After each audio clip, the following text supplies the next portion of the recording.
नमस्कार मैत्रिणींनो, विद्यास food and ब्युटीमध्ये तुमचं सगळ्यांचं मनापासून स्वागत करत आहे. आज आपण करूया डाळ वडे. डाळ वड्यासाठी इथे मी चणा डाळ घेतलेली आहे, 3-4 तास भिजवून घेतलेली आहे. ही अर्धा किलो चण्याची डाळ आहे. 2 मोठे कांदे या प्रकारे चिरून घेतलेले आहेत. 7-8 मिरच्या आहेत, त्या बारीक चिरून घेतलेल्या आहेत. 1 इंच आलं आहे, तेही चिरून घेतलेलं आहे. कढीपत्ता चिरून घेतलेला आहे आणि 2-3 सुक्या मिरच्या आहेत. मीठ आहे, धणे आहे 1 चमचा, अर्धा चमचा बडीशोप, 1 चमचा जिरे, अर्धा चमचा ओवा, हिंग आणि चवीनुसार मीठ घेतलेलं आहे. मी थोडेसे तांदळाचं पीठसुद्धा घेतलेले, जर गरज वाटली तर आपण हे वापरूया. मिक्सरमध्ये पल्स मोडमध्ये ऑन ऑफ करून आपण ही डाळ वाटून घेऊया. डाळ मी 3-4 तास भिजवली आहे आणि त्यानंतर त्यातलं सर्व पाणी काढून टाकलेलं आहे आणि चाळणीमध्ये अर्धा तास उपसून ठेवलेली आहे, जेणेकरून सर्व पाणी निघून जाईल.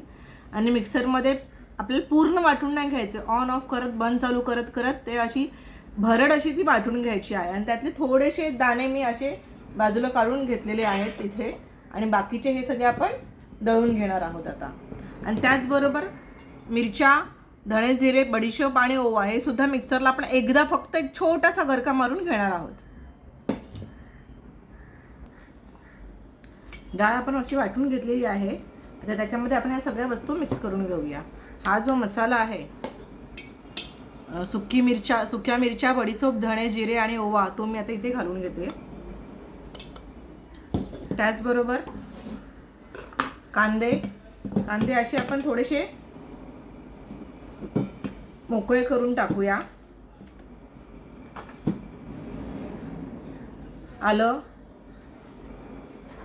कढीपत्त्याची पानं आणि मिरच्या,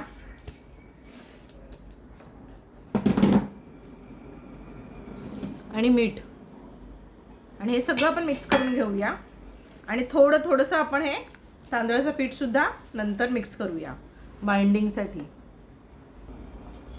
अशा प्रकारे हे मिक्स झालेलं आहे. मी थोडंसं तांदळाचं पीठ घालते, ह्याच्यानी बाइंडिंग पण येईल आणि थोडासा क्रिस्पीपणा सुद्धा येईल आपल्या वड्यांना.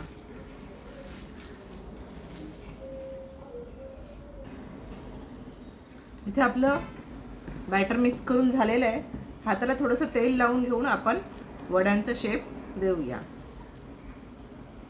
असं त्याला मध्ये प्रेस करून घेऊया, म्हणजे हा मध्ये फुगीर असतो आणि साईडला थोडासा चपटा असतो. अशा प्रकारे बनवून घेऊया आपण. एकीकडे मी तेलही तापत ठेवलेलं आहे. तेल पण व्यवस्थित तापलं गेलेलं पाहिजे. हे बघा, अशा प्रकारे वडे बनवून घेऊया आपण. तेल छान तापलेलं आहे. आपण थोडंसं बॅटर टाकून बघूया.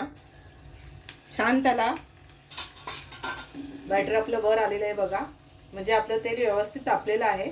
आपण आता वडे टाकायला सुरुवात करूया.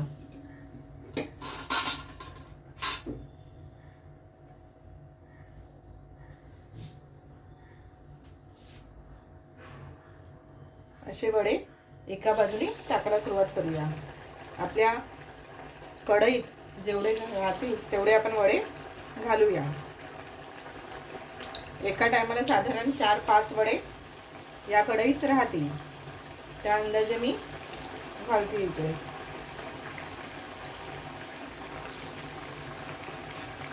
आणि अगदी एखादा मिनिट अजिबात त्यांना टच नाही करायचं. वडे छान तेलामध्ये सेट झाले की आपण त्याला टच करूया. आपला हा वडा साईडला राहिला, त्याला थोडंसं आपण वरून अलगद तेल सोडून घेऊया, म्हणजे तो सुद्धा सेट होईल एका बाजूने, वरच्या बाजूने सुद्धा. आणि मग आपण असं हळूच त्या तेलाला वड्यांना हलवून घेऊया, म्हणजे तो सुद्धा आतमध्ये जाईल. बघा, आता आपले 5ही वडे छान सेट झालेत. त्याला छान आपण फ्राय होऊन घेऊया. आपण कच्ची डाळ वापरलेली आहे, त्यामुळे ह्याच तळण्याच्या प्रोसेसमध्ये आपल्याला ती डाळ पूर्ण शिजवून घ्यायची. त्यामुळे छान व्यवस्थित शिजले पाहिजेत. आधी तेल चांगलं गरम करून घेतल्यानंतर मी गॅस थोडा मीडियम केलेला आहे. मीडियम गॅसवरती मी हे वडे चांगले 4-5 मिनटं फ्राय करून घेणार आहे. प्रत्येक बॅच आपल्याला 4-5 मिनटं तरी चांगली फ्राय झाली पाहिजे, तरच ते पोटात आतमध्येपर्यंत शिजतील. आता आपण ते टर्न करून घेऊया. 1 मिनिट झालेलं आहे. आणि आता थोडी आच अजून मी बारीक करून 1 मिनिट बारीकच आचेवर शिजवू देते. नंतर मी पुन्हा गॅस मोठा करेन. आता गॅस मी परत मोठा करते आहे. फार बारीक गॅसवरती सुद्धा शिजवायचे नाही, तर मग वडे खूप तेल पितील आपले. आता पुन्हा मी टर्न करून घेते. वड्याचा रंग आपल्याला सांगतो वडा झालाय की नाही. ते थोडा अजून ब्राऊन झाला पाहिजे. छान गोल्डन ब्राऊन होईपर्यंत आपल्याला ते फ्राय करून घ्यायचे. आता मी गॅस अजून थोडासा वाढवते. अगदी फुल नाहीये, पण मीडियम आणि फुलच्या मध्ये आहे गॅस. हे बघा, वडे आपले छान फ्राय झालेले आहेत. रंग आपल्याला दिसतोय वड्यांचा.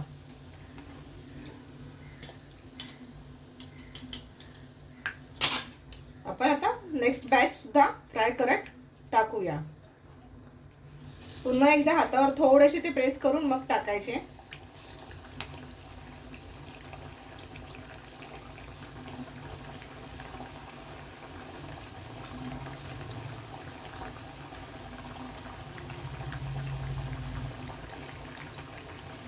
आता हा साईडचा वडा पुन्हा आपण तेल घालून घेऊया. थोडा आता गॅस फास्ट करून घेऊया. वडे सेट होण्यासाठी आपल्याला तेल चांगलं गरम झालेलं पाहिजे. वडे फ्राय होईपर्यंत आपण चटणी करून घेऊया. इथं मी 1 वाटी ओलं खोबरं घेतलेत, 7-8 मिरच्या घेतल्यात, 6-7 लसूण घेतल्यात, थोडंसं आलं आहे, चिंच घेतली थोडीशी, थोडंसं गूळ घेतलेलं आहे, कोथिंबीर आणि 1 डाळवडा बारीक तुकडे करून आपण या चटणीसाठी घेणार आहोत. अशा प्रकारे आणि ही चटणी वाटून घेऊ. आपले डाळवडे आणि डाळवड्यांपासून बनलेली युनिक अशी चटणी तयार आहे. चला तर मग या खायला. कशी वाटली रेसिपी नक्की सांगा मला. करून बघा, आवडेल तुम्हाला. आवडल्यास लाईक करा, शेअर करा, सबस्क्राईब करा. चला बाय.